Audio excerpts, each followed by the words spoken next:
वाटलं इलेक्शन आहे म्हणून काहीतरी ठोकून राहिले, पण आज आपण मुंबई वन ॲप तयार केला.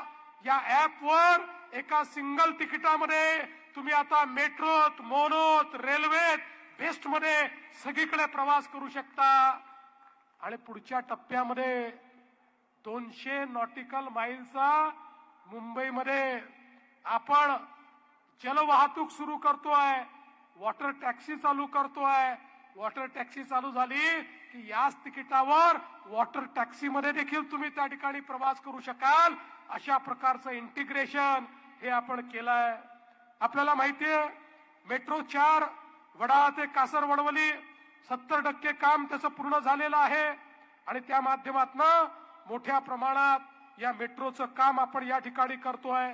मेट्रो 8 जी मुंबई विमानतळ ते नवी मुंबई विमानतळ जिचा आता आराखडा आपण तयार केलाय, ही देखील अंधेरी ते घाटकोपर अंडरग्राउंड त्या ठिकाणी जाणार आहे आणि त्यातनं एक मोठी सोय आपल्याला या माध्यमातून होणार आहे.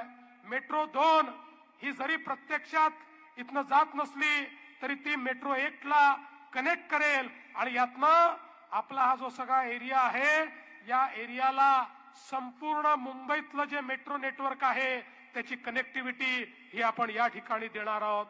बंधू भगिनींनो, आज जर आपण विचार केला तर या मेट्रोच्या माध्यमातून मुंबईकरांचं जीवन हे गतिमान करण्याचं काम आपण केलेलं आहे.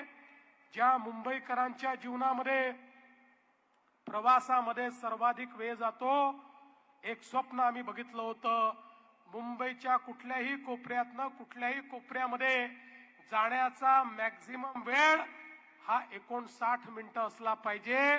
त्या स्वप्नाकडे आता आमची वाटचाल चालली आहे आणि 5 वर्षामध्ये ते स्वप्न देखील आम्ही पूर्ण करून दाखवू, हा विश्वास या निमित्ताने मी आपल्याला देतो. आज आपण बघा या ठिकाणी वेगवेगळ्या प्रकारच्या या पूर्व उपनगरामध्ये एसआरएच्या योजना आहेत. 285 एसआरएच्या योजनांच्या माध्यमातून झोपडपट्टीमध्ये राहणारा जो व्यक्ती आहे, एकट्या या पूर्वी उपनगरांमध्ये 91,000 घरं झोपडपट्टी धारकांना या ठिकाणी आम्ही देणार आहोत आणि त्याची चालना आम्ही दिलेली आहे. पूर्वीच्या काळामध्ये झोपडपट्टीवाला त्या ठिकाणी आपली झोपडी देऊन चालला जायचा, 15-15 वर्ष त्याला घर मिळायचं नाही.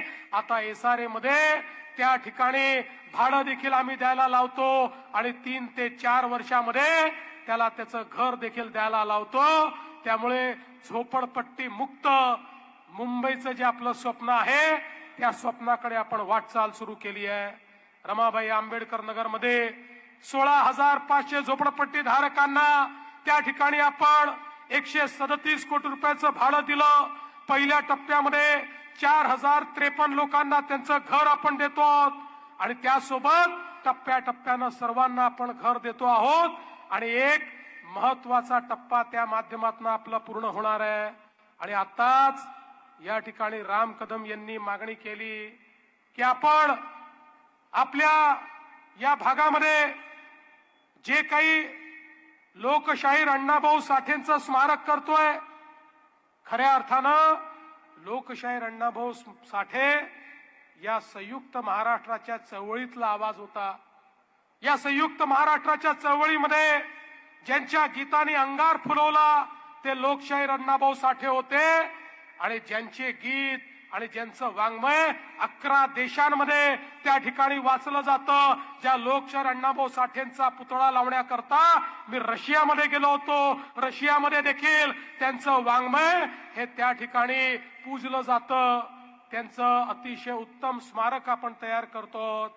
पण त्यांचं स्मारक तयार करताना ते नेहमी असं म्हणायचे की ही जी धरती आहे, ही धरती ही शेषनागाच्या डोक्यावर नाही आहे, ही कष्टकऱ्याच्या तळ हातावर आहे. आणि असे कष्टकरी त्या भागातले, त्यांना विस्थापित करण्याची वेळ आमच्यावर येऊ नये. हे जे राम कदम आपण सांगितलेलं आहे, मी आजच घोषणा करतो, त्यांना त्याच ठिकाणी घरं देण्यात येतील. त्यांच्यापैकी कोणालाही विस्थापित आम्ही करणार नाही. आज आपण बघा वेगवेगळ्या प्रकारची जी कामं या ठिकाणी होत आहेत, त्या कामांच्या माध्यमातून आपण मुंबईला एक स्वच्छ नगरी म्हणून करतोय, इतके वर्ष या मुंबईमध्ये ज्यांनी राज्य केलं, या मुंबईचं घाण पाणी, सांडपाणी आपल्या नदीमध्ये, नाल्यामध्ये आणि समुद्रामध्ये सोडून दिलं.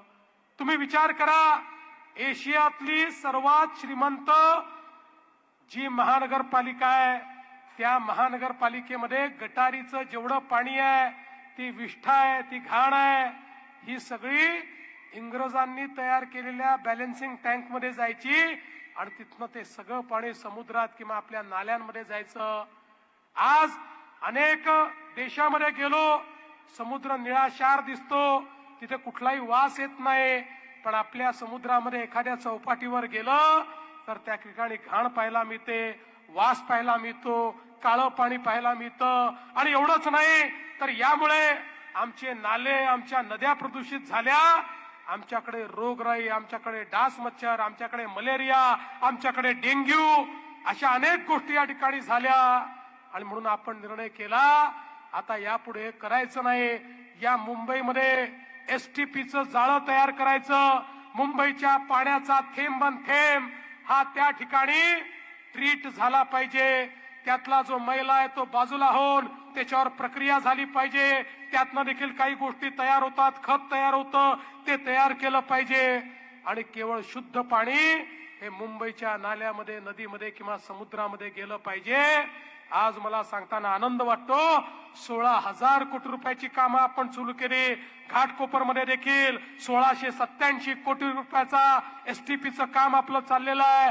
2 वर्षामध्ये टप्प्याटप्प्याने सगळे एसटीपी पूर्ण होतील आणि त्यानंतर मुंबईच्या समुद्रामध्ये कुठलंच गटारीचं पाणी जाणार नाही. केवळ शुद्ध पाणी हे मुंबईच्या नाल्यामध्ये, केवळ शुद्ध पाणी हे मुंबईच्या समुद्रामध्ये जाईल. एकीकडे रोगराई कमी होईल आणि दुसरीकडे आपल्या मुंबईचा समुद्र देखील, आपली चौपाटी देखील स्वच्छ पाण्याची चौपाटी आपल्याला पाहायला मिळेल आणि त्या ठिकाणी कुठलाही वास आपल्याला येणार नाही. अशा पद्धतीचं काम आपण केलेलं आहे.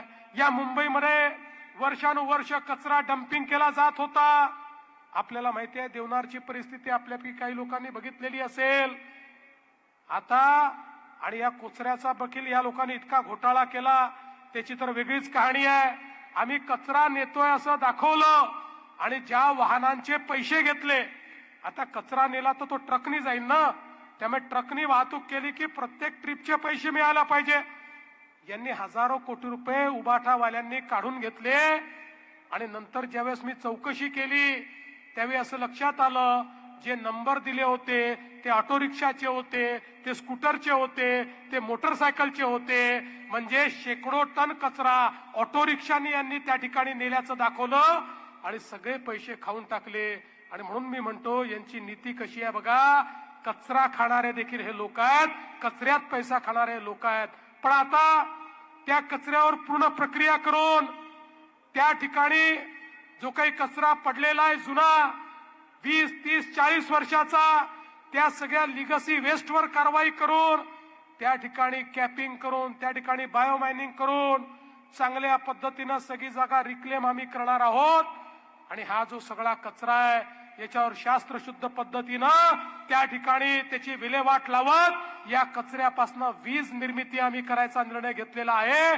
जेणेकरून कचरा जो आहे तो विजेमध्ये रूपांतरित होईल, आपलं प्रदूषणही संपेल आणि स्वच्छ अशा प्रकारची वीज आपल्याला मिळेल. हे देखील या मुंबईच्या पर्यावरणामध्ये एक प्रकारे पर्यावरण चांगलं करण्याकरता आपले प्रयत्न चालले आहेत. आपण बघा, मुंबईमध्ये आपण सीसीटीव्हीचं नेटवर्क लावलं. वर्षानुवर्ष सांगायचे मुंबईमध्ये आम्ही सीसीटीव्हीचं नेटवर्क लावू, हे मुंबईत सीसीटीव्हीचं नेटवर्क लावू शकले नाही. आज मुंबई पूर्ण सर्व्हिलन्स खाली आम्ही आणली आणि सर्व्हिलन्स खाली आणल्यानंतर आता आम्ही आर्टिफिशियल इंटेलिजन्सचा उपयोग केलाय. आता कोणी जर या ठिकाणी क्राईम केला त्याचा फेस देखील डिटेक्ट करू शकतो, त्याच्या गाडीचा नंबर देखील डिटेक्ट करू शकतो. त्यामुळे या मुंबईला सेफ करण्याचा आमचा प्रयत्न आहे. आणि त्यासोबत या मुंबईमध्ये एक प्रकारे जे लोक वेगवेगळ्या पद्धतीनं क्रिमिनल ऍक्टिव्हिटी करतात, ड्रग्जचा धंदा करतात,